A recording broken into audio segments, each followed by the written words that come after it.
Well,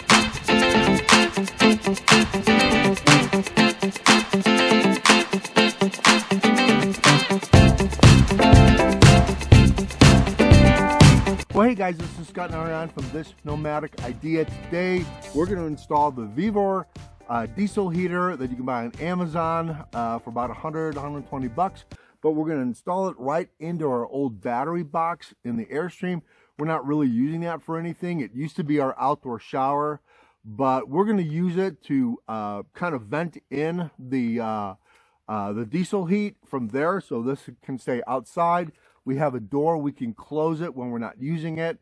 So that's what we're going to do. We're to the point now where it's pretty cold out in the high country of Arizona, and last winter it was kind of cold. So we're going to use this instead of propane heat, or an alternative to propane heat, and I'll show you how we're going to do it. So I took the cover off just to make sure that everything was kind of tight, especially these two right here, just to make sure these hose clamps are tight, they're not loose. Sometimes I've seen where they've, they're not as tight. So anyway, I just kind of tighten these up a little bit just for my own, I guess, peace of mind. So you can see this is the intake for the air. This is also intake back here for the electric, and then this is your exhaust. I did put a heat sock on it. It does come with it. I'm opting out not to put the muffler on this. We'll see how loud it is, but it does come with a muffler. I just am opting out not to put it on. It's completely up to you. And of course, this is your heat run. This is where the heat is actually going to come out. And then what I'm going to do, since this is a 12-volt system, you can see here, I'm going to tie it in to an Anderson switch, and I'm going to plug it into the Goal Zero. I'm going to tell you why I'm using this Goal Zero to power up the Vevor. All right, so this is the vent I bought from Home Depot. This is just a regular dryer vent hose. As you can see, as the air comes out, the blades come up. And if I have to take a blade off, I will, but that's how it's going to work. And then this goes under the bed, and I'll show you from the other side how I'm going to connect it.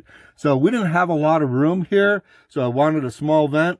Plus, it's only 4-inch, diameter vent duct, so it'll be more than enough. And then I run the pipe under here. That's where the battery box is. Under the bed, we're going to turn around and we're going to connect to this. So I'll show you all of that underneath the Airstream. So this is underneath the bed. That is the vent I just showed you. This and this gets sold as one unit. So this gets just attached as plastic. We're going to attach this to that, and then we're going to attach the other end of the ductwork to this and put a clamp on it, and we should be done. It should, the battery box is right here. The vent's going to come down, snake in, turn around, and connect to that. Hopefully, that'll be a pretty simple operation. So you're going to need this adapter right here. This goes from inside underneath the bed, and this is going to connect to that metal tube or the aluminum tube I just showed you that connects to the vent. So let's clamp all this stuff together and see what we got. Okay, so to finish this project, the kind of the issue is you have to go through from the 3-inch Vevor duct work that they give you. This is 3 inches, but you have to put it into a 4-inch aluminum ductwork. These things are really hard to put anything around or in. You're definitely going to have clamps, but here's the problem. You have to do this, right? With an old vintage trailer, you're going to have to retrofit everything. Nothing is going to be like, you can just go to the store and buy it. You're going to have to retrofit some stuff. So this is an easy way to put it through your battery box. Most of these old Airstreams don't use the battery box anymore. They have in-house batteries, or they have their portable solar gens inside. This way, I wasn't using it. It's a great way to run the ductwork inside. All right, so this is what it looks like.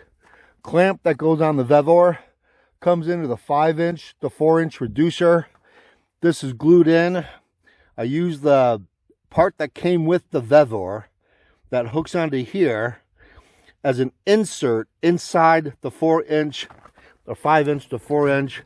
I'll show it to you. That's in there. I put some high heat epoxy in there to keep it in there. Attach this. This is going into here. This will go underneath the bed and then hook right in to the aluminum vent pipe and out into the Airstream. So I'll show you when it's all done. So this is, I just cut a 4-inch hole in the battery box with a 4-inch saw blade, or circular saw blade, and this is going to be connected to the Vevor. So that's going to fit, that fits in pretty snug. Let's see if I can get a closer look in there. So that's how that works.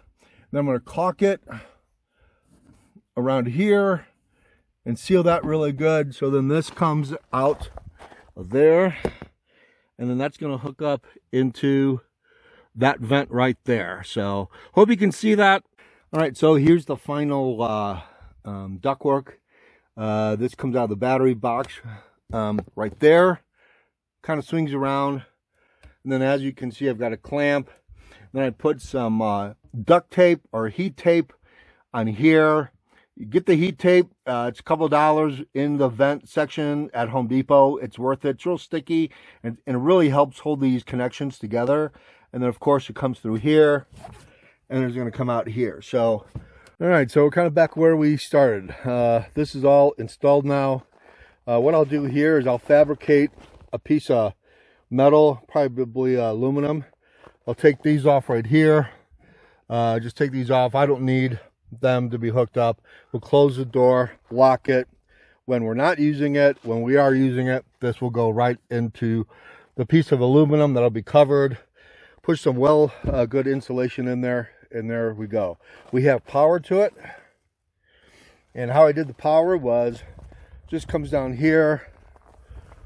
It's got a 15 amp fuse. Just connect it right here. And for right now, I've got it in where the Starlink goes into. So wires come in here. That plugs into the dedicated 12 volt circuit. That is a 15 amp circuit. The DC is on. So there's no power draining whatsoever, none, until I turn on the heater. So in the winter, this will be plugged in all the time. That'll be on all the time. I'll have solar input coming in here.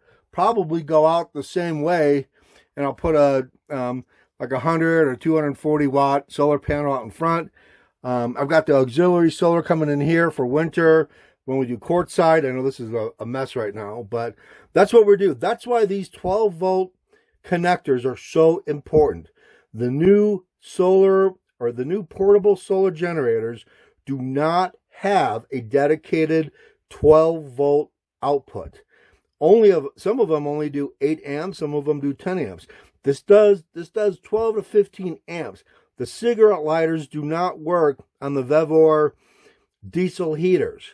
They don't work. You're going to have at least a 15 amp wire, 15 amp circuit to get that thing started. It takes a little bit of power to get it started, but once it does, it only takes about 30 watts. All right, we're going to test this really quick. This is the remote that the Vevor has. I should be able to start it from the inside of the Airstream. So,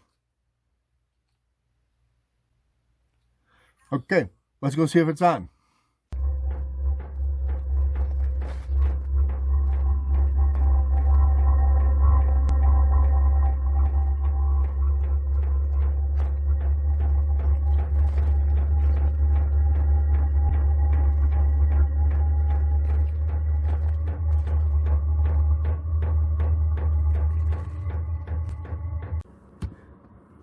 All right, success. We have heat coming out of here. Nice. That's going to work perfect. It works perfect and really gets the Airstream really nice and toasty. So I'm going to test it again tonight just to make sure everything is working. This is an easy way to put it through your battery box. Most of these old Airstreams don't use the battery box anymore. They have in-house batteries, or they have their portable solar gens inside. This way, I wasn't using it. It's a great way to run the ductwork inside to get a diesel heater inside your Airstream or your vintage trailer if you have an old battery box like this one that we did. So anyway, I hope you find this video useful. I had a lot of fun doing it because it was a challenge. And this is our baby, man. We've had this for 7 years. So still retrofitting it. I'm still working on it. So it's a never-ending story. So anyway, hope you liked this video. Please give it a thumbs up. Comment if you have any questions about how I did it. Anyway, we'll see you guys later. Take care.